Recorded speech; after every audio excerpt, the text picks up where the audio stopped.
Assalamualaikum warahmatullahi wabarakatuh. Pemirsa, sobat dan baraya ternak dimanapun Anda berada, di seluruh Indonesia maupun di seluruh jagat raya, ketika Anda melihat saya saat ini, itu artinya Anda sedang menyaksikan acara penting, talk show Ngonak, ngobrolkeun ternak. Ngonak ini bukan sembarang talk show yang digagas oleh Balai Penelitian Ternak yang akan mengupas tuntas inovasi teknologi di bidang peternakan. Selain itu, di talk show ini nanti akan disuguhi beberapa lagu persembahan dari Ngonak Musik Performance yang diwadahi oleh paguyuban seni Baliknak. Oleh karena itu, saya Rantan Krisnan sebagai host menyarankan Anda tetap stay tune dan jangan lupa subscribe, share, like, dan komen di channel ini. Di acara Ngonak episode pertama ini atau perdana, tema yang kita akan angkat adalah ngobrol kenjukut atau membahas tentang hijauan. Untuk itu telah hadir di meja Ngonak kali ini 4 narasumber yang sangat mumpuni di bidangnya, yaitu yang pertama kepada Bapak Dr. Andi Baso Lompenging Ishak. Selamat datang Pak. Terima kasih atas kehadirannya. Beliau ini sebagai Kepala Balai Penelitian Ternak, tapi jangan salah, beliau ini keilmuan di bidang hijauan pakan ternak sudah didalami sejak S1 ya Pak ya. Oke. Untuk yang kedua, narasumber yang kedua jauh-jauh dari Bandung ada datang adalah Dr. Mansur. Saya lebih enaknya mungkin manggil Kang Acuy ya. Oke. Selamat datang Kang Acuy. Ya, terima kasih atas undangannya.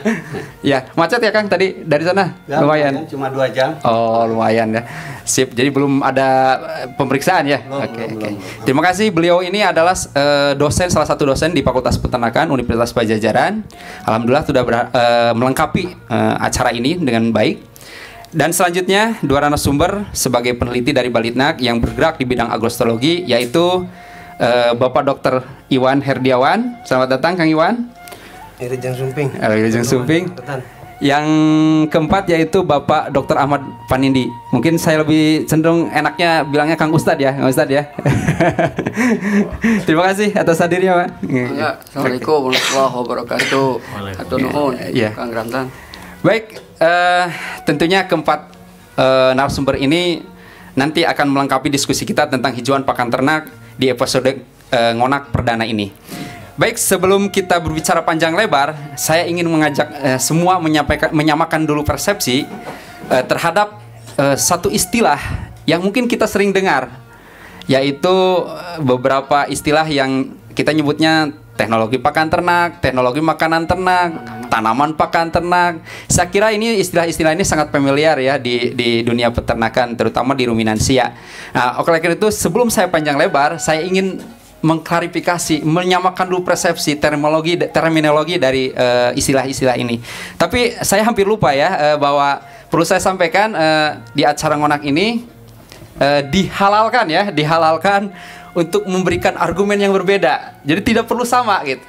Silahkan saja memberikan sudut pandang yang berbeda terhadap sesuatu yang kita diskusikan. Ini halal, jadi jangan takut ya Pak Ahmad ya. Silahkan saja untuk menyampaikan pendapat. Karena saya punya keyakinan sejujurnya bahwa pemikiran kritis dalam berpendapat tak jarang akan memunculkan suatu kebenaran yang selama ini belum terungkap. Ya, oke.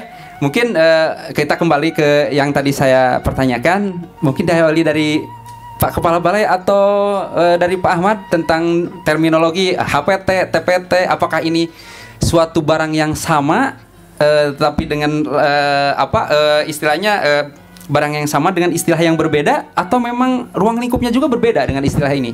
Silakan Pak Dr. Ahmad. Terima kasih Pak Rantan. Saya jadi pertama nih memberikan klarifikasi atau menyamakan terminologi lah. Iya. Jadi sesuatu yang sebetulnya berat kalau sudah terminologi itu, karena kita mempersamakan persepsi itu biasanya butuh waktu yang lumayan. Oh iya, itu memang perlu beberapa SKS kalau kuliah itu betul. Betul. Yeah. Makanya di sini hadirnya dokter semua Pak. Yeah. Gitu. Karena dipaksa-paksain terminologi itu bagian dari pelajaran itu tuh. Betul. Gitu. Nah jadi kalau kita sering dengar ada orang nyebut kalau ke hijauan itu ya ada yang buat tanaman pakan ternak di satu tulisan. Ada lagi yang menyebutkan hijauan makanan ternak. Iya. Kita sebut sering singkat HMT. Ya, ya. Ada lagi yang hijauan pakan ternak. Jadi HPT itu kadang-kadang suka ketukar tuh HPT itu Pak. Sama orang hama penyakit. Oh iya, itu betul. nyebut HPT hama penyakit gitu. Nah, jadi Betul. ini penting persamaan seperti itu. Betul. Sebetulnya kalau TPT itu secara resmi Pak sudah ada definisi resmi di Kementan misalnya. Oh, berarti udah ada. Sudah ada. Iya, betul. Di Kementan misalnya di Kementan 8302 tentang itu ada pedoman sertifikasi pelepasan pada tanaman pakan ternak misalnya. Betul, betul. Jadi kalau tanaman pakan ternak itu sudah disebutkan di situ gitu ya. Itu adalah gitu ya tanaman yang menghasilkan Ya.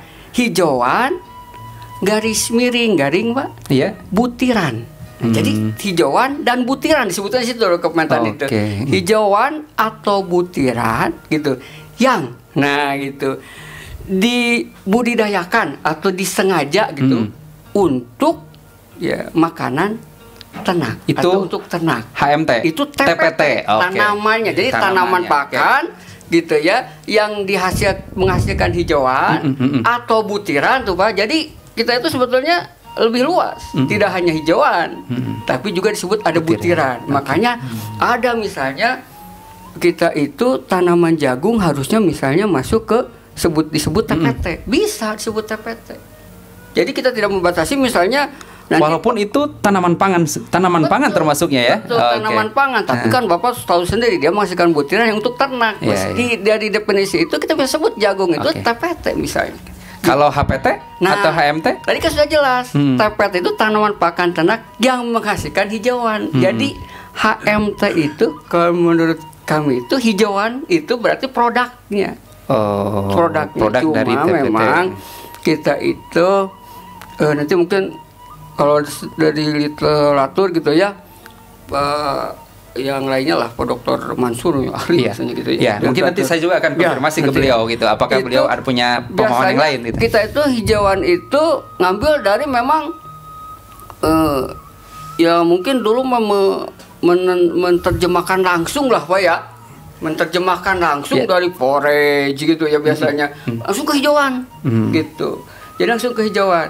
Nah, jadi kalau hijauan itu produknya dan itu di Kementan itu juga tidak ada definisi tentang HMT itu atau HPT. Yang ada itu TPT-nya. Mungkin belum, nanti mungkin kalau misalnya mau mungkin singkatnya HMT itu produknya gitu. HMT itu produknya. Kalau HPT ada karena makanan ternak itu sering disebut pakan. Nah, gitu Pak. Iya, iya. Jadi sebetulnya hijauan makanan ternak itu sama dengan hijauan pakan. Oh, oke. Cuma ada ujungnya ternak.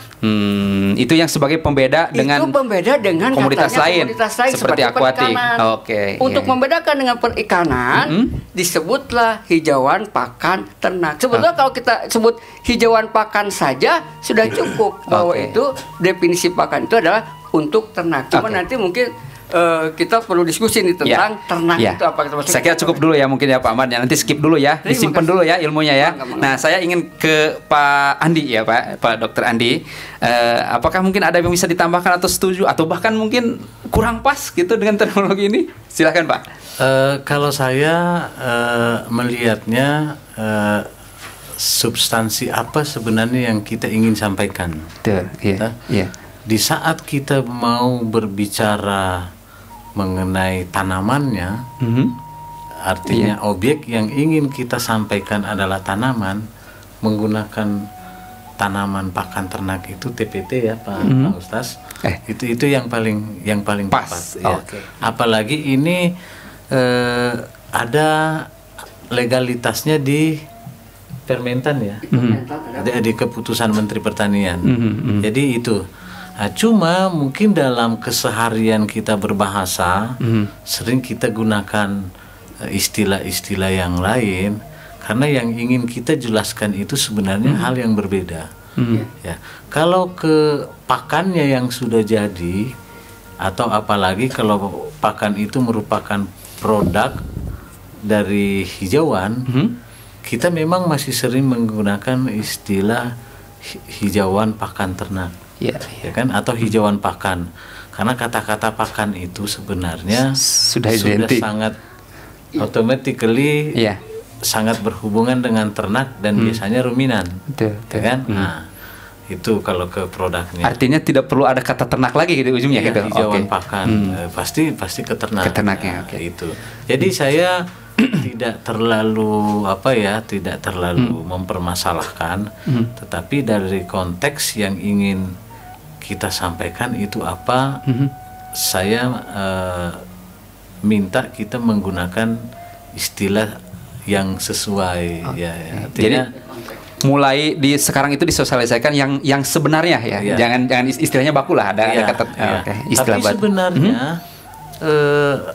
kalau di di komunitas atau para peneliti, kalau kita sudah mengatakan tanaman pakan ternak, itu banyak-banyak yang sudah bisa mengindikasikan bahwa apa yang dimaksud itu di samping tanamannya juga sudah menginclude produknya. By produk. Berarti semuanya. Baik. Saya kira itu Pak. Menarik ini, tetapi saya pingin juga, ini masih penasaran ya. Ini harus dikonvertin nih dengan dua narasumber lagi ya. Mungkin ada pendapat yang berbeda atau justru akan menguatkan dengan pendapat yang disampaikan oleh Dr. Ahmad dan Dr. Andi. Barangkali mungkin dari Kang Mansur dulu nih, dari Bandung jauh-jauh nih, dari Kang Aceh dulu mungkin. Ini yang menarik nih tadi. Karena pakan itu dalam bahasa Inggris kan feed ya sebenarnya kan. Apakah nanti tidak ketukar dengan ikan? Karena ikan juga feed juga gitu. Mungkin ada penjelasan atau ada pemahaman lain. Silakan Kak Cuy. Oh ya, yang pertama kalau saya sebenarnya ketika kita menggunakan istilah hijauan makanan ternak itu cukup sebenarnya. Atau tadi ketika kita pengen lebih singkat pakai hijauan pakan saja seperti tadi kata Pak Andi gitu, karena makanan ternak itu pakan.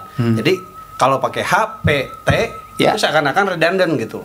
Pemborosan kata gitu menurut saya itu pemborosan kata. Jadi tapi kadang kalau orang Indonesia itu senang menguatkan mengulang-ulang bahwa kata itu tidak perlu gitu. Nah, tapi ya tadi kita melakukan pekerjaan sia-sia. Cuma kan tadi pekerjaan sia-sia itu sama pekerjaan setan. Mubazir. Mubazir syaitan memang. Makanya kita jangan melakukan pekerjaan sia-sia gitu loh. Baik. Itu yang pertama. Yang kedua tadi istilah hijauan. Nah, ini yang paling berbahaya itu sebenarnya bukan masalah TPT, PT atau TMT. Nah, justru di hijauan, kata yang hijauan. Yang bermasalah itu adalah di kata hijauan.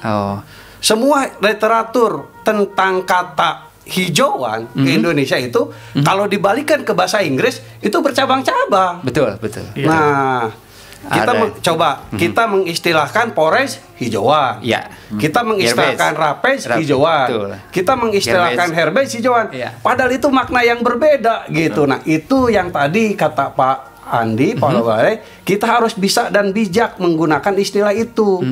Nah, coba gini sekarang. Orang selalu berkonotasi bahwa tanaman pakan atau hijauan itu jelek. Ketika dia berbicara sebenarnya rapes gitu.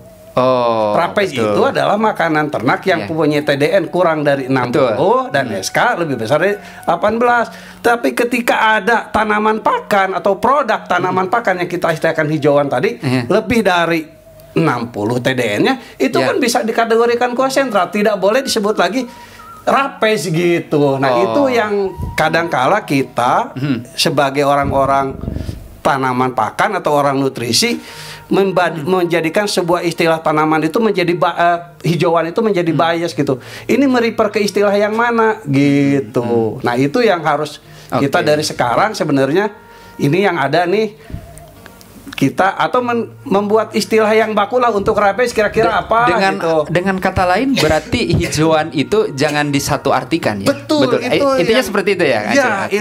Itu sekali harus kita mempakan rapes, udah aja pakan serat, udah jangan disebut hijauannya gitu. Karena sangat terlalu umum. Berarti kalau lawan dari konsentrat itu adalah pakan serat gitu, bukan hijauan. Kan selama itu kita selalu bicara bahwa makanan ternak terdiri dari hijauan dan konsentrat. Padahal di situ ketika bilang konsentrat, lawannya adalah rapes gitu. Nah, itu kita melakukan definisi yang salah gitu. Okay. Seperti itu. Menarik. Nah, ini satu lagi nih. Jangan-jangan Abah Iwan punya pendapat lain nih, Dokter Iwan ini nih. Sebelum kita jeda, mungkin ada satu pendapat lain nih dari Abah Iwan nih tentang terminologi ini. Silakan. Baik, terima kasih Kang Rantan. Saya mungkin udah berkali-kali ya kita ini kan malah ini kalau nggak salah ini istilah-istilah ini udah disimposiumkan di KITPI ya. Pak Bambang kalau dulu mungkin generasi Pak Bambang Risdiono. Pak Bambang Risdiono betul. Itu sudah disimposiumkan. Dan kalau misalnya kita ini kan masalah HMT, HPT, kemudian ada TPT ya. Kalau TPT mungkin kita udah identik dengan orang agrostologi lah. Itu forage lah kalau bahasa Inggrisnya ya. Kalau kita pakai bahasa Inggris lebih mudah sebetulnya. Tuh, feed dan food. Sekarang HMT, hijauan makanan ternak. Apa yang dimakan? Ternaknya atau hijauannya yang sama kita dimakan? Hijauan makan ternak. Yang mau dimakan apanya sama kita? Karena food ini. Tapi kalau feed itu udah jelas pakan. Maka kita mau makan pakan gitu kan. Jadi jelas ininya sebetulnya gampang lah itu ya memilah-milah ininya. Cuma nanti mungkin kalau bisa itu kita lebih spesifik lagi. Dulu udah diinikan sebetulnya Pak Bambang itu HPT. Hijauan pakan ternak. Udah jelas, tapi ternaknya juga mungkin tadi kan ikan termasuk ternak juga ya. Ternak air misalnya. Ternak darat. Gitu lagi enggak dipilah-pilah lagi. Atau misalnya ruminan tadi hijauan pakan ruminan kan nggak mungkin juga gitu kan. Hijauan pakan tadi mungkin lebih istilahnya lebih global lagi, hijauan pakan saja gitu kan.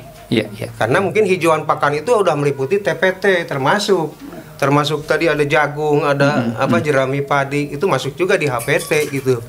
Di hijauan pakan ternak. Karena mungkin istilahnya itu kan dari semua tanaman atau tumbuhan yang mengandung hijau daun yang bisa dimanfaatkan oleh ternak itu masuknya di hijauan. Tapi gitu bukan berarti semua tumbuhan bisa dikatakan hijauan makanan ternak kan? Tidak. Jadi, artinya kalau tanaman ternak itu terfokus kepada yang bisa dimanfaatkan oleh ternak kan gitu ya? Udah tanaman pakan itu udah spesifik lagi.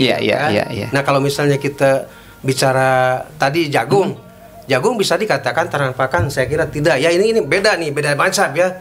Saya mungkin Imam Nahrawi, Imam Al-Ghazali.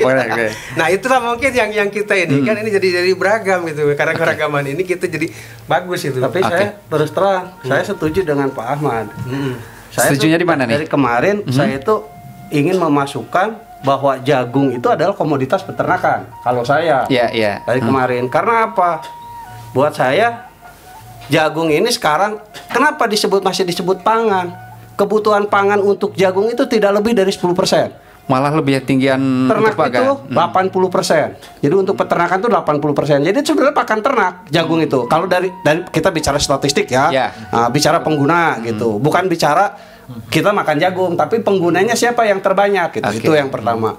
Yang kedua, sekarang dengan banyaknya industri sapi perah yang besar, ini sekarang yang namanya jagung itu adalah sudah tidak diambil lagi sudah jadi mainstream bahwa itu adalah pakannya sapi perah itu adalah silasi jagung gitu. Bahkan tidak diambil jagungnya, malah satu itunya ya pohonnya. Saya sangat setuju kalau kita nih dari Balitnak mau mengusung, kayak kita bareng-bareng usung bahwa jagung itu adalah komoditas pakan gitu, bukan komoditas pangan. Makanya kebijakan jagung itu harusnya ada di Direktorat Peternakan, bukan Direktorat Tanaman Pangan. Karena yang ngurus jagung itu impornya itu bukan untuk pakan, bukan untuk pangan kok, untuk pakan. Betul. Ini masukan juga ya sebenarnya untuk di atas ya, mengkategorikan itu ya. Dikotomi loh yang menjadi permasalahan bukan dikonsumsi manusia, tapi dikonsumsi ternak nih gini. Bisa saya tambahkan juga mungkin ya, bisa saya ini juga. Karena di sini mungkin ada ininya, ada dua mungkin ya. Di situ ada tadi bijiannya. Ya, Grand. Tapi ada ininya, ada karkasannya atau biomasnya itu. Nah, ini yang mana yang akan nanti kita inikan? Dua-duanya. Karena bijinya juga 80% itu untuk ternak. Kalau ke biomas, itu ada ketentuan dari hijauan pakan itu bahwa tanaman pakan itu hanya 1 kali tanam dan dia bisa toleran pemotongan, itu aja. Mari kita perluas definisinya gitu. Saya kira ini misalnya itu kan jagung kita tebang tanam, tebang tanam lagi. Nah, kalau lihat definisi dari Kementan itu kan jelas Pak, hijauan atau garis miring butiran. Jadi kalau dan itu tidak disebutkan, walaupun betul idealnya itu tanaman pakan itu adalah yang panennya. Artinya dia dipotong jadi lagi, lagi. Ya, rotun. Tapi itu tidak kemudian tidak menjadikan itu sebagai kemudian kalau tidak misalnya ratun, dia bukan tanaman pakan ternak, bukan. Karena definisinya hanya menyebutkan hijauan dan biji. Berarti 1 kali panen istilahnya. Betul. Oke. Yang annual lah misalnya gitu. Jadi kalau definisinya itu tuh bisa. Misalnya tidak hanya jagung, Pak, jawahut misalnya. Biji kan diambil. Betul. Sorghum misalnya. Nah, atau misalnya kalau kita tidak ini tentang jagung, itu sekarang tuh pemulia itu sudah membuat jagung itu, Pak, untuk silase. Jadi dia dimuliakan, tidak hanya diambil jagungnya, tapi juga hijauannya bisa dijadikan sebagai silase. Jadi jagung silase. Jadi saya kira memungkinkan. Ada biomasa ya yang memang ada 2 pendapat. Saya kira ini perlu dikaji ulang ya. Kalau perlu nanti kita bisa bicarakan lagi nih tentang terminologi ini. Ya mungkin karena ini memang seperti di awal tadi saya setuju bahwa pembahasan terminologi itu bisa berapa SKS kalau di kuliah. Makanya tadi saya ajak itu Pak Kepala Balai, mari kita bareng-bareng atau mungkin perlu nanti merevisi gitu. Karena ini istilah ini terlalu baku gitu ya. Kita terlalu ini gitu. Nah, coba sekarang gini, saya menganggap singkong itu tanaman pakan. Buat saya. Walaupun tadi istilahnya karena yang namanya gaplek itu adalah pakan yang sumber TDN yang tinggi. Makanya saya tidak ragu-ragu ketika saya penelitian tanaman pakan, tanah singkong. Loh, ini tanaman pakan, saya boleh. Karena penggunanya ada gaplek gitu. Atau mungkin ya ke depan perlu ada suatu definisi pengkategorian ya secara resmi ya, mana yang masuk ke dalam kategori tanaman pakan ternak atau yang tanaman pangan gitu. Apa sudah itu? Jadi gini, kalau saya begini, Pak Rantan, kalau saya begini, saya selalu bilang kita jangan selalu mau dijadikan nomor 2 gitu. Kalau kita bisa jagung, ya kalau bisa emang penggunanya ternak, oke. Singkong pengguna ternak, kita masuk aja gitu. Tidak perlu mendikotomi itu. Baik. Gitu. Ini semakin menarik nih. Untuk sesi pertanyaan aja udah ramai seperti ini. Tapi ya kita harus jeda dulu sejenak ya, biar agak sedikit cooling down ya. Jadi nanti kita lanjut lagi ya. Mungkin di sesi yang kedua ya, kita dengan tema atau bahasan yang lain ya mungkin. Baik, pemirsa tetap stay tune di acara Ngonak ini. Jangan kemana-mana. Kita jeda sejenak. Bersatulah semua seperti dahulu, lihatlah ke muka keinginan luhur kan terjangkau semua.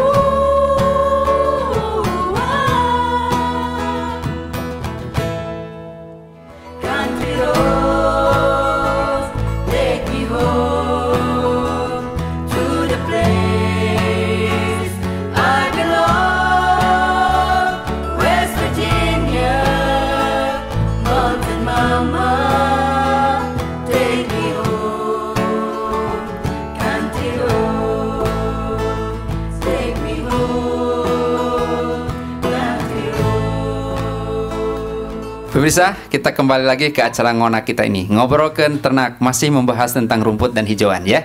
Oke, setelah sesi pertama tadi cukup alot ya tentang terminologi saja, sudah lumayan alot ya.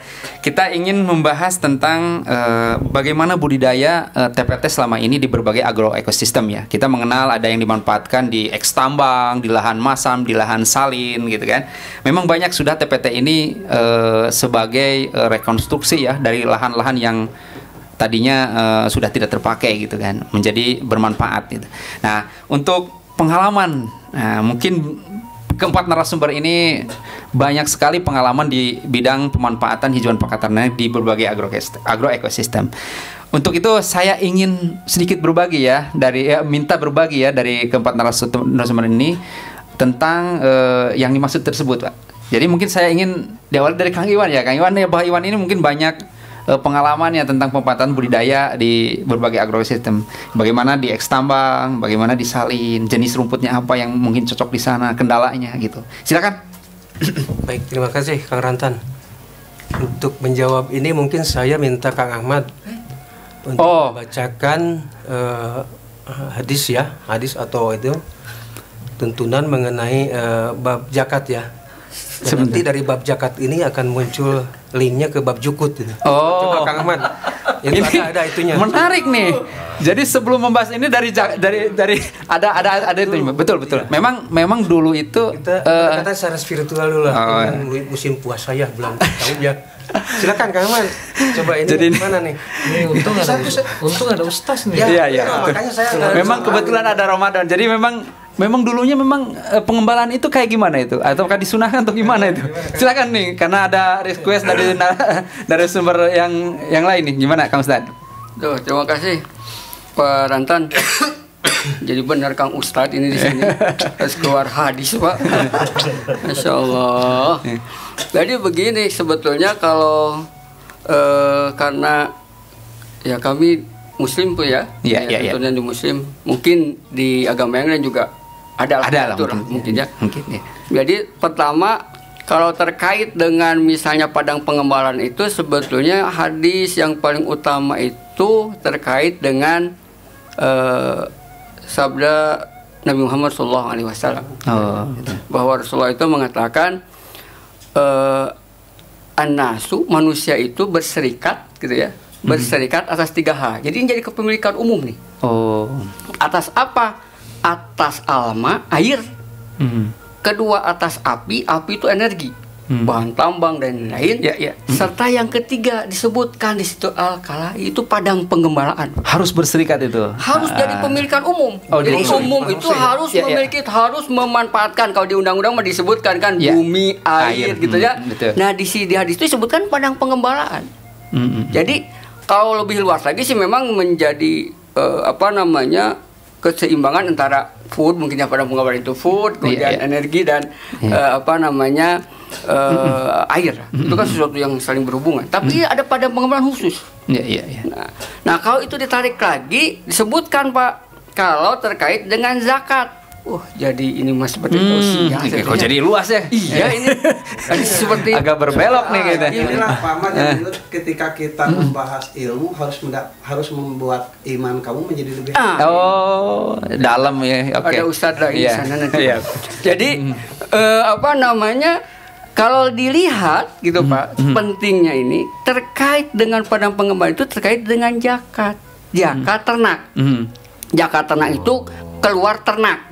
Misalnya untuk unta, kalau ada di sana unta Pak, 5 ekor unta misalnya keluar 1 ekor kambing, gitu ya, sampai kemudian kelipatan sampai 20, misalnya 24 misalnya, nah baru keluar misalnya 1 ekor unta. Nah itu binatang ternak yang kena zakat itu yang itu Pak digembalakan. Kalau yang dibudidayakan malah enggak? Tidak. Yang dibudidayakan seperti intensif ya, dikandangkan ya, itu tidak ada kewajiban zakat. Kalau saya jadi belok ke sini ya. Kayak gitulah pentingnya Pak. Betul. Gitu. Jadi kalau itu menjadi panjang nanti Syafi'i misalnya dikatakan seperti itu. Jadi bahkan yang tidak dijakati bagi ternak yang misalnya dikerjakan atau dibudidayakan. Kalau misalnya dibudidayakan, digembalakan, dikerjakan, diternakan, nah itu kata Imam Syafi'i itu diberi pilihan kepada yang punyanya, mau zakat atau enggak. Tapi kewajibannya yang digembalakan.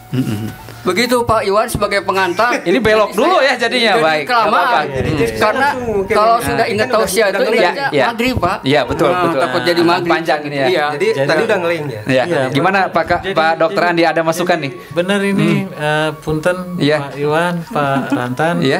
Jadi saya mencatat ini sudah ada 2 topik episode. Yang pertama mengenai jagung, tanaman pakan atau tanaman pangan. Itu satu episode. Yang kedua ini satu tema atau satu episode lagi bagaimana zakat pada ternak, ya kan?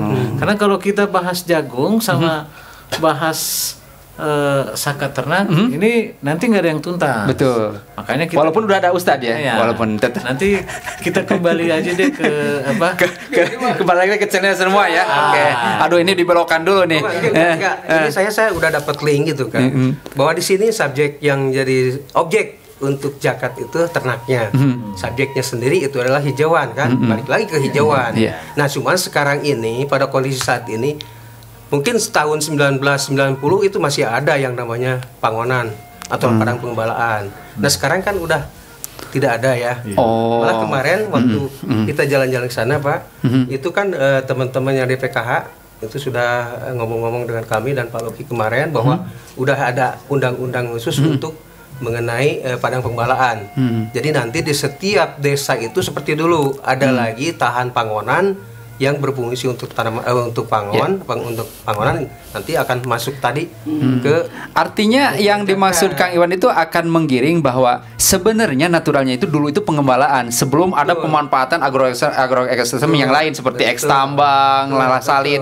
Awalnya memang pengembalaan kita fokus itu. Sebetulnya kita udah punya ini, udah punya lokasi-lokasi tertentu yang khusus untuk pakan itu pengembangan TPT itu betul. Nah ini karena masifnya konversi lahan itu sehingga kita harus mencari atau bergeser kita ke lahan suboptimal tadi termasuk lahan kering, lahan kering masam, lahan kering salin, Pak Endang ini, terus lahan sulfat masam, lahan suruh. Saya nangkep. Termasuk tadi, termasuk reklamasi dan sekarang mungkin ditambah lagi lahan-lahan yang berada di bawah naungan kelapa sawit dan karet. Saya nangkep. Artinya sebenarnya kita tidak perlu awalnya kita tidak perlu memanfaatkan lahan-lahan suboptimal kalau memang lahan pengembangan itu tersedia gitu kan. Intinya seperti itu kan. Saya tangkap itu kata kuncinya. Nah sekarang yang sudah dikembangkan ketika untuk mengembangkan kalau mungkin lahan pangonan udah jenis tertentu ada ya. Yang untuk pangonan jenis rumputnya apa gitu kan. Nah untuk pengembangan di lahan-lahan suboptimal seperti eks tambang atau lahan salin itu ada nggak jenis rumput yang khusus bisa tumbuh di situ atau di bawah rumput sawit yang cocok gitu, ada nggak yang sudah ditetapkan ini loh yang pas gitu. Terima kasih Pak Ratang. Ini sebetulnya kan banyak sekali jenisnya, kalau kita bilang jenis mungkin banyak sekali ya yang bisa diinikan karena mungkin sejak di eranya Pak Bambang itu udah mulai untuk penelitian mengenai seleksi tanaman pakan yang di daerah naungan, lahan kering masam, lahan salin, lahan termasuk lahan tadi yang eks tambang ya. Eks tambang. Karena tanaman pakan ini sudah dinyatakan bahwa tanaman pakan ini merupakan tanaman pionir oleh teman-teman yang dari BPSDL ya. Dari lahan, orang lahan menggunakan tanaman-tanaman pakan ini. Yang penting kalau untuk mereka mungkin tidak bermasalah tanaman itu akumulator atau tidak. Artinya akumulator itu dia bisa menyerap racun dari tanah-tanah yang hasil bekas tambang itu. Nah, kalau kita mungkin harus mikir dua kali dulu gitu kan. Apakah tanamannya akumulator atau tidak? Kalau akumulator apa dampaknya itu nanti ke ini? Apakah misalnya akumulatornya hanya sampai di akar? Terakumulasi di akar ataukah masuk ke batang atau ke daun gitu kan? Bahkan kalau dikonsumsi ya lagi. Kalau dikonsumsi sama ternak efeknya seperti apa gitu kan. Karena udah banyak penelitian. Udah sejauh itu berarti riset untuk hijauan yang cocok dan betul. Banyak sekali kalau kita bicara jenis mungkin udah ratusan lah mungkin dah ya. Saya ingin ke Kang Aco ini, mungkin bisa menyebutkan lah salah satu jenis ya. Misalnya saya lebih kepada real ya, biar mungkin pemirsa di rumah, baraya ternak yang ada menyaksikan acara ini, ketika misalnya ingin mengembangkan di eks tambang ini loh yang cocok rumputnya. Ketika untuk di daerah salin ini loh yang cocok. Barangkali punya pengalaman atau yang udah diterapkan atau udah disimpulkan lah gitu. Ya, pengalaman saya mengembangkan lahan eks tambang dan sekarang masih running. Saya mengembangkan lahan eks tambang batubara di Kalimantan Timur, di Tenggarong, di Loakulu. Kemarin bahwa ada beberapa jenis rumput yang bisa kita introduksi. Artinya kemarin pada studi pertama kita melihat bagaimana natif. Nah, dari natif itu kemudian ada yang bagus dan tidak. Kemudian ada yang juga kita mengembangkan untuk yang kita introduksi. Dari yang keluarga Brahiria, Humidicola, saya nggak berani ingkatnya. BH itu. Saya berani saya. Itu keluarga Brahiria Humidicola itu relatif lebih tahan dan lebih bagus. Ya, itu saya ada 3 jenis kultivar dari Brahiria Humidicola itu. Cukup juga adaptif. Kemudian yang kedua, karena saya juga mengembangkan rumput juga yang cut and carry gitu. Nah, ternyata kultivar mod itu itu juga relatif cukup bagus di situ dibanding dengan sekarang ada kultivar yang lain. ada mungkin sekarang ada gajah pakcong dan sebagainya. Ketika kita pemeliharaan bagus, kultivar mod juga relatif bisa berkembang. Nah itu boleh dilihat. Sekarang saya sedang nanam sekitar 6 hektar kultivar mod, kemudian Brachiria humidicola itu sekitar 1,5 hektar, ditambah dengan singkong sekarang itu 4 hektar, dan jagung sekitar 17 hektar. Itu untuk yang di eks tambang ya? Kalau untuk di salin, batubara ya? Di eks tambang batubara. Oke. Kalau disalin atau di itu? Saya kalau disalin tidak begitu banyak riset saya, tapi kalau di naungan saya relatif banyak. Kalau di naungan, itu di naungan apa, jenis apa? Saya di naungan itu relatif keluarga Stenopatorium. Itu juga bagus. Kemudian saya juga sekarang sedang mengembangkan rumput yang di bawah bukan di bawah sebenarnya, di bawah berasosiasi dengan tanaman pisang. Karena tadi saya membidik luar Pulau Jawa, nah sekarang yang sini saya membidik yang Pulau Jawa karena saya harus ke petani itu harus punya pendapatan bulanan, mingguan dan sebagainya itu, karena itu yang harus dan ternyata ya rumput-rumput yang seperti Panicum maximum, Benggala Riversdale, kemudian itu Benggala Hamilton, kemudian Setaria, dan keluarga Brachiria, itu terutama Brachiria decumbens. Itu cocok untuk tanam. Cocok di naungan pisang. Naungan pisang. Ya, itu cocok di naungan pisang. Kalau steno kan biasa di sawit kan, di sawit, kemudian di sawit, di perkebunan, itu di kehutanan, itu sudah dia sangat isi sekali tumbuhnya. Iya. Oke, menarik juga ya. Intinya untuk masing-masing ekosistem ada jenis rumput yang diunggulkan intinya ya, untuk produksinya, untuk seperti tadi Abah Iwan jelaskan. Bisa dikonversi menjadi pakan ternak yang aman untuk ternak ya gitu. Betul. Ya mungkin. Oke. Saya ingin ke mungkin Pak Kepala Balai ya, sejauh ini mungkin untuk mendukung ini kan kebetulan Pak Kepala Balai Pak Andi ini kan serius Kepala Balai untuk mendukung Balitnak dalam mendukung pemanfaatan atau pengembangan budidaya TPT di agrokosistem itu udah ada langkah-langkah, mungkin udah ada rencana, udah matrik atau rencana untuk beberapa tahun ke depan untuk mengembangkan TPT ini di lahan-lahan marginal tersebut. Jadi kita kan sebenarnya kalau kita merunut ke belakang itu kan kita punya hasil riset TPT itu banyak sekali. Nah tentu dari track record dari hasil pengujian kita itu kita sudah bisa mungkin bisa memilah-milah ini mungkin jenis tanaman pakannya yang saya akan uji atau saya akan melakukan kontestasi di berbagai jenis ekosistem yang itu berbeda. Yang berbeda itu termasuk di lahan bekas tambang. Tapi saya sangat tertarik dari pernyataan Bapak tadi itu. Sudah punya beberapa hasil riset mengenai yang beradaptasi di beberapa jenis lahan tambang itu sangat penting.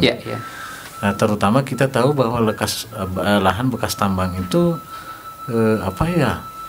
tingkat keracunan Fe atau besinya itu kan aluminiumnya tinggi sekali, belum lagi tingkat pH-nya, keasamannya kan tinggi sekali.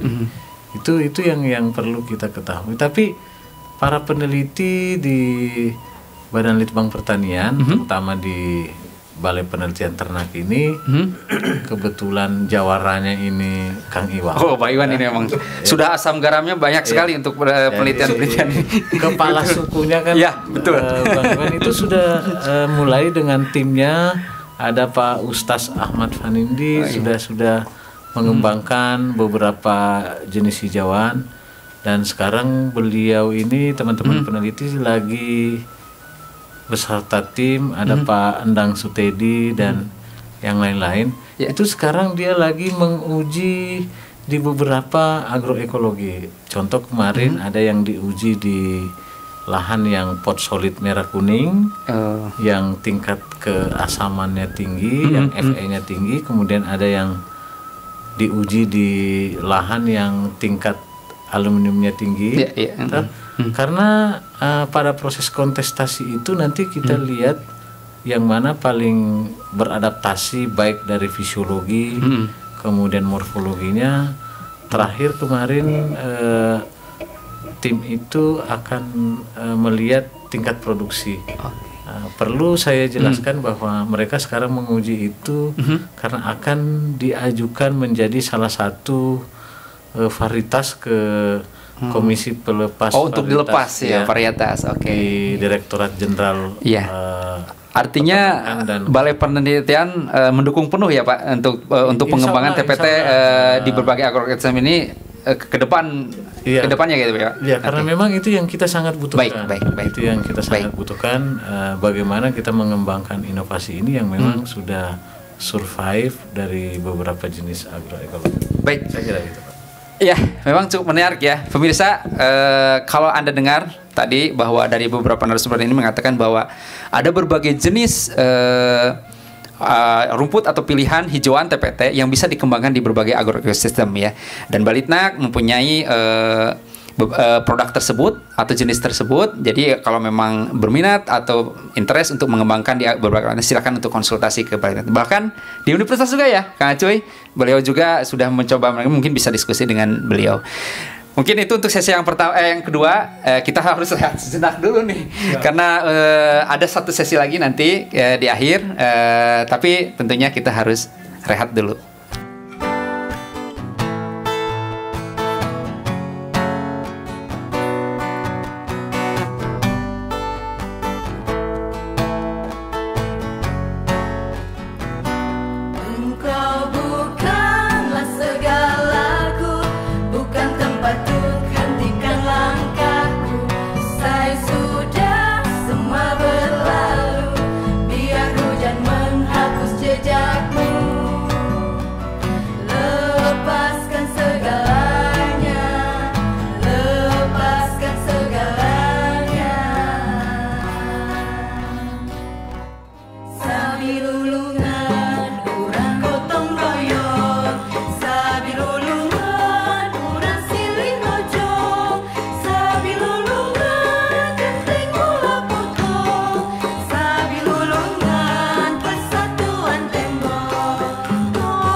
Oke, kembali lagi ke acara Ngonak, Ngobrol Ternak. Masih dengan saya Rantan Krisnan sebagai host.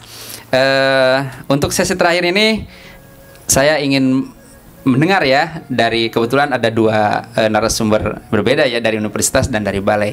Di sesi ini saya ingin mendengarkan, atau kita ingin mendengarkan bagaimana pola pengembangan hijauan pakan ternak ini di universitas, Kang Acuy. Bagaimana pola pengembangan riset ya, terutama riset dan inovasi teknologi di bidang hijauan pakan ternak ini, bagaimana di universitas, dan bagaimana pola pengembangan inovasi teknologi ini di balai, Pak. Ya, mungkin itu. Saya kira dari Pak Kepala BLO dulu ya mungkin. Silakan Pak. Makasih Pak Rantan. Jadi sebenarnya gini, kita sudah harus berubah. Paradigma riset sekarang itu sudah sangat berubah Pak. Dulu kan kita kalau di Balitnak atau di Badan Litbang Pertanian cuma itu. Kita sepertinya tertutup untuk perguruan tinggi. Perguruan tinggi juga gitu. Perguruan tinggi. Dulunya, sekarang dengan adanya riset inovatif kolaboratif, itu sudah tidak bisa karena perguruan tinggi juga tidak bisa menyelesaikan sendiri. Artinya harus ada kolaborasi ya dengan berbagai Badan Litbang Pertanian dalam hal ini Balitnak juga tidak bisa mengerjakan sendiri. Nah, masing-masing perguruan tinggi dengan Balitnak itu kan sudah punya modal masing-masing lah, tidak mulai dari nol, ya kan? Betul. Nah, potensi itu atau modal itu yang bisa menjadi satu kekuatan.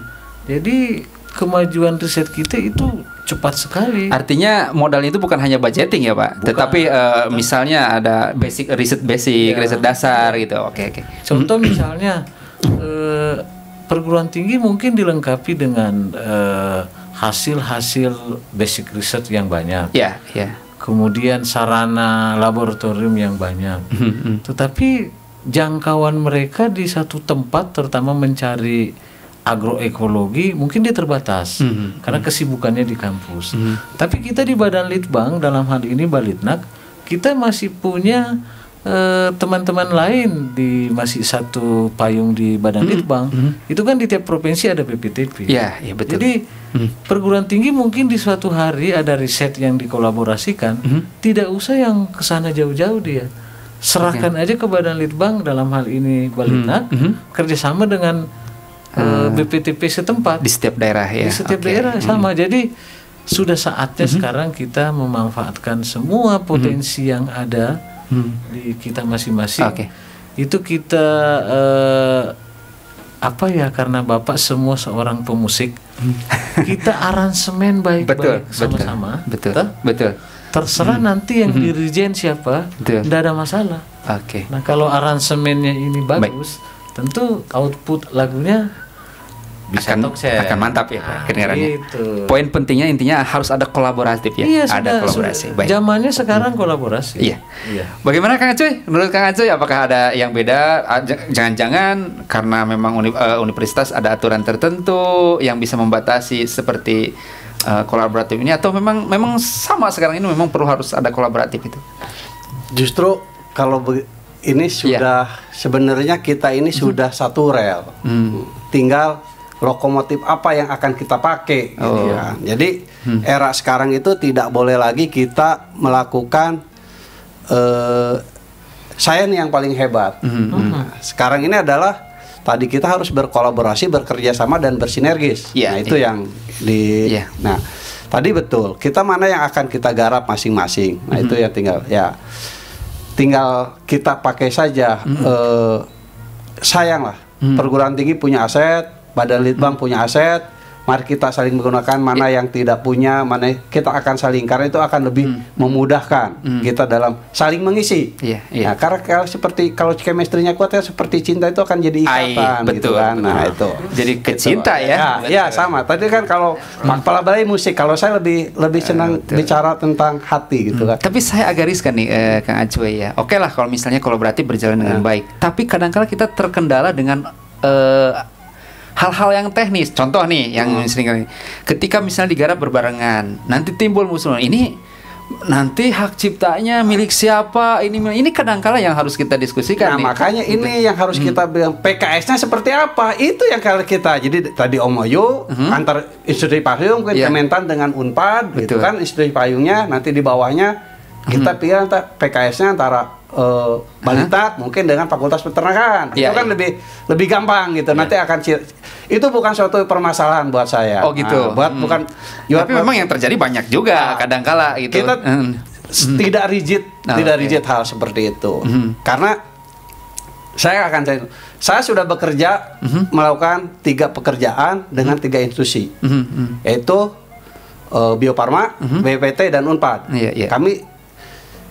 Saya kalau ini jalan aja dulu. Nanti apa kerjasama seperti apa, ini berapa? Akhirnya kemarin kita sudah kita mempunyai jenis rumput yang saya pernah dengar tuh, saya baca itu di media. Katanya dapat muri ya. Kita dapat 2 muri dari kerjasama itu. Kalau paper jangan ditanya, jangan ditanya. Kalau paper kita pasti tidak ada ya. Karena banyak. Betul. Kirain tidak ada gitu. Gitu. Satu itu ada mori rumput tertinggi produktivitasnya dan rumput terkualitasnya. Nah, juga yang menarik kita tadi karena perguruan tinggi ngerevisi ngerjain apa? Saya masih mengerjakan penelitian yang menurut ini sudah out of date. Saya masih melakukan penelitian eksploratif. Karena tadi saya yakin bahwa Indonesia ini mega diversity gitu. Jadi masih banyak yang belum terkuak gitu. Betul. Nah, saya yakin mega diversity. Nah, karena itu salah satunya kenapa saya punya ini, saya menemukan, dulu kan orang selalu kan bahwa rumput kikuyu itu dari Afrika gitu. Nah, dan saya mengeksplorasi ternyata di gunung-gunung tinggi Jawa Barat. Saya kan gunung-gunung tinggi Jawa Barat, saya menjelajahi 5 gunung. Tangkuban Perahu, Bukit Tunggul, Burangrang, Gunung Patuha, dan Malabar. Saya menemukan 5 asesi Kikuyu. Oh, Kikuyu yang kemarin masuk MURI itu? Ya, dan itu berbeda dengan Kikuyu Afrika. Artinya ini Kikuyu lokal kita gitu. Oke. Dan proteinnya 22%. Mantap. PDN-nya 65. Makanya tadi saya bilang tidak boleh lagi menyebut rumput itu pakan serat gitu. Pakan yang tidak ada TDN 65 itu konsentrat aja kan di atas 60%. Itu 65 berarti udah masuk. Protein 22%. Iya. Nah, itu sudah masuk. Itu kita tidak boleh a priori lagi dengan rumput kita. Tidak boleh a priori dengan hijauan. Karena dengan kita bisa mengeksplorasi potensi genetik sumber daya yang ada di Indonesia, kita rasanya perlu. Yang kurang itu kita sinergis dan kolaboratif. Artinya kalau kolaboratif dengan sinergis, setuju ya dengan yang disampaikan oleh Pak Dr. Andi tadi ya. Intinya. Harus, bukan setuju lagi, harus. Hari gini tuh kita tidak bisa menang sendiri. Saya tangkap poin. Saya tangkap. Ada yang kita Ada sedikit saya ingin tambah. Saya itu sudah punya solusi mengenai kerjasama dengan perguruan tinggi. Yang pertama itu kan perguruan tinggi mengatakan, terutama di publikasi ya, nggak usah dulu di hak paten. Kita kan sering terkendala karena kita terlalu kaku mengenai hak publikasi. Perguruan tinggi mengatakan riset ini hak publikasi perguruan tinggi, ya kan? Padahal sebagian riset itu juga menggunakan fasilitas yang ada di Badan Litbang. Badan Litbang mengatakan apabila Anda menggunakan fasilitas saya, hak publikasinya ada di Litbang. Dulu orang sangat kaku menginterpretasi ini. Sekarang saya punya solusinya, Pak. Oh, apa itu, Pak? Kira-kiranya? Kan di setiap riset publikasi bukan cuma 1. Iya kan? Betul. Bisa 3, bisa 4. Publikasi pertama haknya perguruan tinggi. Kedua juga boleh haknya perguruan tinggi. Tapi 3 dan 4 kan datanya kan banyak. Betul. Itu hak publikasinya ada di Litbang. Selesai. Betul. Itu mungkin selesai. Tapi kalau saya dengar juga gitu, masalah publikasi ini kan tergantung budget siapa yang besar. Kalau di aturan di Dirjen Haki itu memang yang menentukan itu budget, Pak. Kalau saya nggak salah ya, tapi memang harus dikomunikasikan. Saya kembali nih ingin Kang Ahmad, Kang Ustadz dengan Abah Iwan mengkritisi nih pola perkembangan yang sudah disampaikan di Balai oleh Dr. Andi dan di Universitas oleh Kang Acoy. Mungkin dari Kang Ahmad dulu mengkritisi apa yang belum, apa yang udah tepat atau memang perlu harus ditingkatkan. Terima kasih Pak Rantan. Sebetulnya bukan mengkritisi ya, gitu. Kita sama-sama lah saling mengisi. Gitu. Ini jangan karena ada kepala. Nah ini yang saya khawatirkan itu. Iya, karena saya ini mimbarnya betul bebas, scientific. Betul. Bukan bebas ya. Kita saling mengisi nih. Ingat halal, berbeda pendapat di sini itu halal ya. Jadi seperti ini. Sebetulnya saya belum menangkap apa dari Pak Mansur misalnya di universitas itu terkait dengan apa sih untuk kegiatan hijauan gitu kehijauan itu. Seperti apa risetnya hijauan itu? Gitu ya. Kan kalau lihat di universitas itu kan sumbernya SDM sebetulnya, sumber daya manusianya. Kalau menurut saya nih Pak, sebetulnya ketika kita akan mengembangkan tanaman pakan ternak itu persis seperti dengan kita mengembangkan tanaman pangan. SDM itu harus seperti itu. Apa misalnya? Ada ahli budidayanya, ada ahli benihnya, ada ahli hama penyakitnya, ada ahli pemulianya. Nah gitu. Nah saya belum menangkap tuh tadi dari Pak Mansur itu apakah perguruan tinggi itu menyiapkan SDM seperti itu? Artinya ketika dia mau melepas suatu galur atau varietas tentang hijauan ini harus lengkap ya? Atau gimana maksudnya? TPT itu memang ketika ingin berkembang itu semua keahlian itu harus ada. Bukan hanya misalnya pemulia, bukan. Pemulia tidak akan bisa hidup kalau misalnya ahli budaya tidak ada. Ahli hama penyakitnya tidak ada, kan dia tidak tahu tentang hama penyakit. Ketika dia ingin memuliakan misalnya tanaman tahan terhadap suatu penyakit, dia butuh orang hama penyakit. Saya paham. Oke, saya tangkap itu ya poinnya gitu. Hanya satu yang bisa yang mau dikritisi atau satu poin. Belum terlihat saja, belum terlihat. Betul. Kalau kolaborasi pasti oke lah. Gitu. Kolaborasi pasti ada. Jadi kira-kira ada peran besar yang sudah dilakukan oleh universitas karena memang perannya di beliau itu tidak hanya penelitian, tapi tugas mereka juga adalah menyiapkan SDM atau mau mendidik lah. Menyiapkan. Baik, saya tangkap ya. Sebelum Kang Acoy merespon ya dari yang dikritisi oleh Kang Ahmad. Saya kira kalau untuk balai belum ya, nggak ada ya, nggak fair ya. Sepertinya enggak. Baik, biar lengkap, mungkin kita dengarkan dulu ya dari Abah Iwan apa yang ini. Jadi nanti biar ngeresponnya bareng ya. Silakan. Terima kasih Kang Rantan. Sebetulnya ini sama lah sebetulnya bukan kritisi gitu kan. Cuman mungkin saya selama ini agak sulit juga gitu untuk nembus dengan perguruan tinggi ya, karena mungkin ada hal-hal tertentu yang memang belum kami dapat ya, intinya seperti itu gitu kan. Dan tadi mungkin betul Kak Ahmad, kalau misalnya kita mau mengeksplor mengenai tanaman pakan, itu banyak sekali sebetulnya yang biodiversity yang ada di kita itu. Nah cuman mungkin tadi kita tidak hanya orang pemulia yang ada di situ, tapi pembudidaya juga sampai ke sosek juga harus ada. Karena kemarin juga kita waktu mau pelepasan itu orang sosek harus dilibatkan gitu kan. Agak sulit kita untuk melakukan itu kan kajian-kajian seperti itu. Nah mungkin untuk balai Pak, ini kami mungkin ada ini Pak, ada unek-unek mungkin ini karena kami ini pembudidaya Pak, pembudidaya di lapangan itu agak sulit.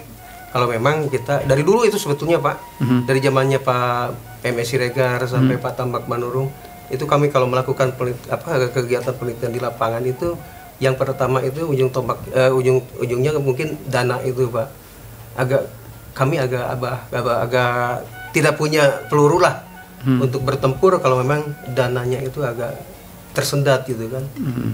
Itu mungkin yang perlu diinikan, perlu Baik, saya udah tangkap mungkin. Jadi ya, satu poin mungkin tadi ke Kang Mansur bahwa tetap ya SDM itu apakah sudah ada di universitas untuk membentuk satu ini. Sedangkan ke Pak Kepala Balai mungkin masalah dana ya itu. Mungkin saya ingin jawab karena memang ini durasi agak singkat. Jadi mungkin singkat saja dari Kang Mansur merespon ini. Silakan Kang Mansur. Justru ini saya senang betul. Ketika kita riset itu saya selalu menyadari bahwa kita ini bukan seseorang yang segala bisa, bukan orang yang segalanya bisa, bukan super power, oleh karena itu maka saya selalu teman-teman juga, saya kalau teman-teman tuh ke lab di laboratorium atau di kajian bidang kajian kita, saya selalu bilang Anda semua harus belajar, doktornya ilmunya harus berbeda-beda. Saya tidak mau Anda doktor dengan kajian ilmu yang sama. Nah, makanya tadi keberagaman artinya itu udah dipersiapkan ya sekarang kita mempersiapkan seperti itu. Tetapi sumber daya kita kan terbatas di perguruan tinggi. Walaupun kita 6 orang nih, saya di laboratorium dengan kekuatan 6 orang itu kekuatan berbeda, tapi kan ilmu kita masih kurang. Ilmu kita belum kurang. Makanya saya tadi ayo mari mengajak teman-teman balai kolaboratif kekurangan keilmuan kita, karena kita walaupun sudah berenam dengan berbagai macam ilmu itu, kami masih merasa kurang. Nah, intinya itu membuka peluang untuk kolaboratif dengan pihak lain ya, termasuk dengan balai ya gitu. Betul. Saya tangkap poinnya Mas. Makasih Mas. Nah ini mungkin Pak Andi sekalian mungkin singkat saja Pak, tadi kaitannya dengan dana katanya gitu. Jadi peluru kendali. Jadi memang begini Pak, seharusnya anggaran itu sudah bukan lagi menjadi kendala kita. Yang penting sejauh mana kita berkolaborasi. Karena kalau kita mau melakukan semua, karena yang anggaran riset itu yang paling mahal sebenarnya biayanya adalah mobilisasi personil, perjalanan kita kemana-mana, ya kan? Kalau yang lain-lain mungkin bisa terpenuhi, tetapi memobilisasi kita ke tempat yang akan kita tuju itu sebenarnya itu yang paling banyak. Saya ada pengalaman, saya kerjasama dengan 2 perguruan tinggi Pak. Saya menguji CIVIMOD, ya kan? CIVIMOD itu saya uji, saya kolaborasi dengan salah satu perguruan tinggi, itu dia mengerjakan di agroekosistem yang memang menjadi output kita. Kemudian di perguruan tinggi yang satu itu kita mau dia di wilayah lembah yang batas permukaan lautnya rendah, tanahnya berpasir, tapi suhunya tinggi sekali, ya kan? Jadi itu. Jadi akhirnya kalau kita yang mau melakukan sendiri, kita kan tidak mungkin. Artinya mungkin Bapak akan giring bahwa budget itu bukan masalah. Bisa dicari solusi dengan memanfaatkan sumber daya yang lain seperti tadi. Jadi data dari sana dibantu perguruan tinggi A, dari sana dari perguruan tinggi B.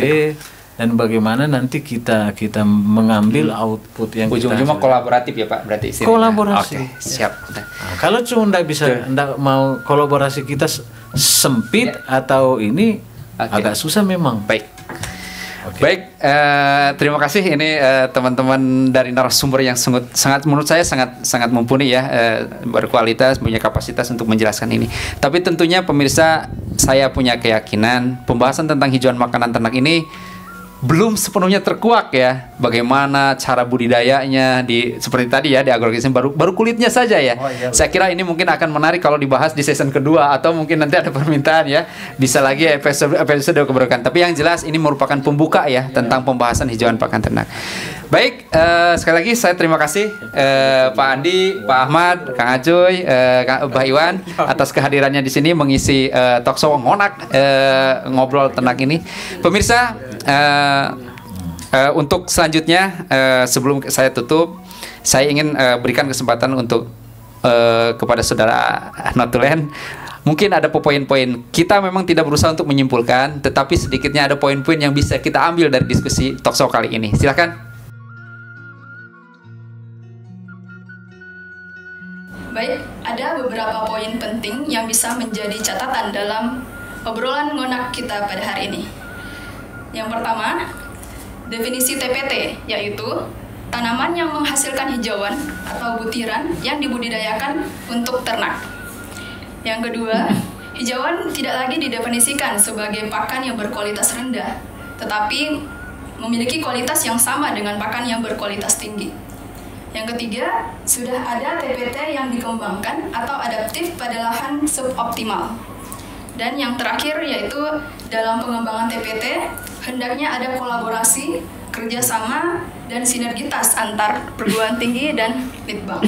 Terima kasih Bu Anita yang telah memberikan poin-poinnya, menyampaikan. Saya kira pemirsa, kami di sini hanya mendiskusikan, sedangkan Anda yang menyimpulkan. Selamat berjumpa kembali dengan Ngonak Ngobrol Ternak di edisi